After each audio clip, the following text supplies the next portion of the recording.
Hey everyone, welcome back to my channel, or welcome if you've not been here before. For this video, I found myself in the Netherlands exploring everything that comes to mind when you think about this country.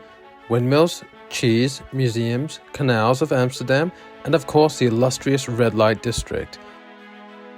This was a short trip for me, but I was lucky enough to spend an amazing 3 days travelling around visiting several places between Utrecht in the south to Amsterdam and its surroundings in the north.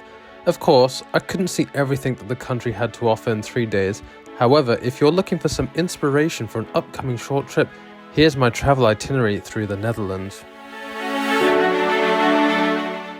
You might have heard that the Netherlands is the cycling capital of the world, and that may be true. However, the public transport through the entire country is near perfect, with a wide variety of metro trains, long-distance trains, trams, buses and boats, as well as electronic scooters. As always, I would recommend hiring a car if you intend to spend an extended period of time in the Netherlands, but if you're on a short trip like I was, public transport is more than sufficient, especially with the Amsterdam region travel ticket, which allows unlimited travel throughout Amsterdam and the wider regions for the entire day, and all for just £18.50 or €21. Everyone spoke English on the buses or at the stations, as well as in the stores, so travelling around was extremely easy.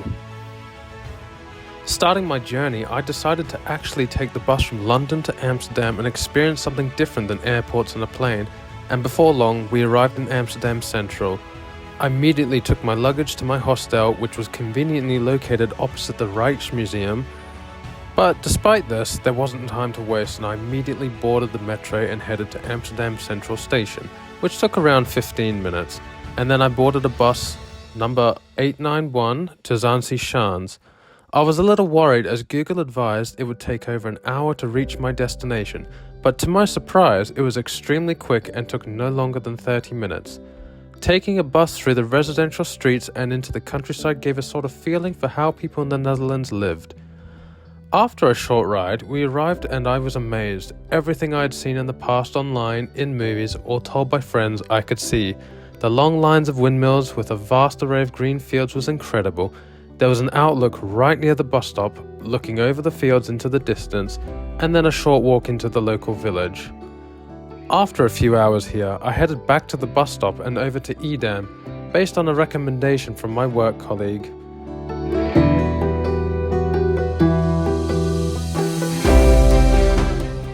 This was a very quiet village and was almost deserted when I arrived. This was a little surprising considering the amount of tourists who were at the previous place, but it was a welcome surprise. I was able to absorb in a natural lifestyle of a local and didn't feel out of place at all. There were several ancient buildings as well as a fortress nearby. I didn't spend too long in Edam as the ancient town of Volendam is close by.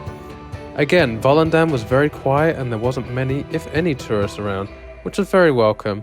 The ancient fishing ports were empty, which allowed for greater enjoyment of the area, and there was a flourishing local market.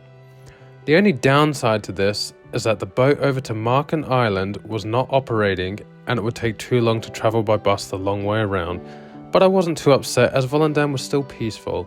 I enjoyed the sunset on the coastline and then I headed back with the local bus 315 back into Amsterdam Central to enjoy the night.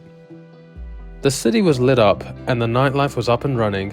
I looked for dinner and roamed around the streets, and you guessed it, I also went to the famous red light district just to see what the hype was about. And before you ask, no, I didn't use any services there. I always prefer enjoying the city at night time, as the city looks more lively with all the lights and you get a different feel for the place. Depending on where you are, you may also experience less crowds and you can enjoy the sights yourself. For my second day, I decided to head out of Amsterdam to the nearby city of Utrecht, as I heard there was a stunning castle and old city to view that may not be as popular for tourists. This is because it takes almost an hour from Amsterdam Central to Utrecht main station, and then an additional hour on public transport from there. However, it is a short 15-minute car ride, so taking Uber or maybe even cycling would be quicker than public transport. There's not much to say about Utrecht, as the place was incredible, so I'll let the video speak for itself.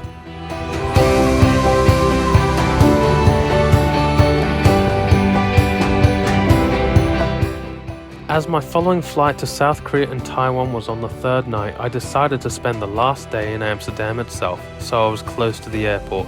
I went around the typical tourist destinations such as the Van Gogh Museum, Rijksmuseum, Anne Frank House, the Oud Church, the Heineken Experience, and just roaming the canals and relaxing.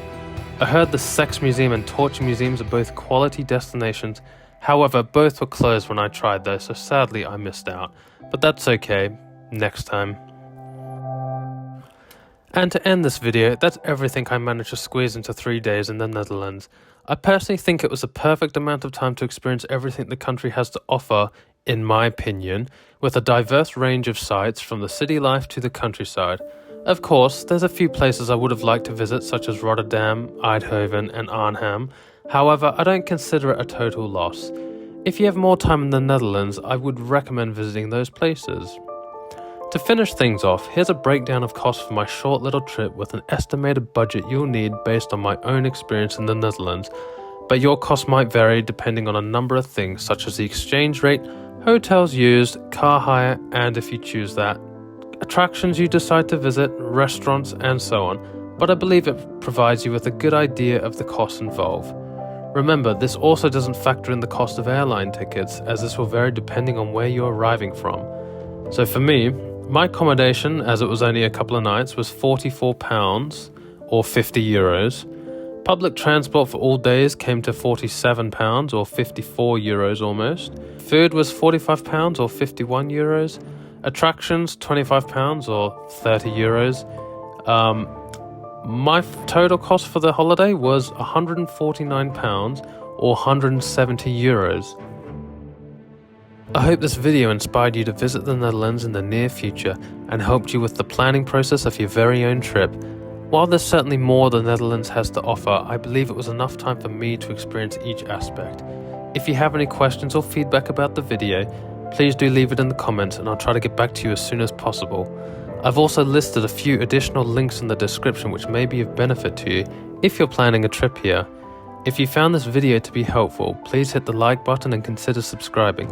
It really does help me out and costs nothing to you. I also post very frequently on my Instagram if you'd like to follow my adventures closer to real time, link also in the description. I'd also like to give a very special thank you to my friend Danny, who I've known for over 10 years but met in person for the first time during this trip, where he drove me over an hour to meet me at Utrecht and take me to Castle de Haar and enhance my holiday experience overall. This is Adam and I'll see you next time. Bye.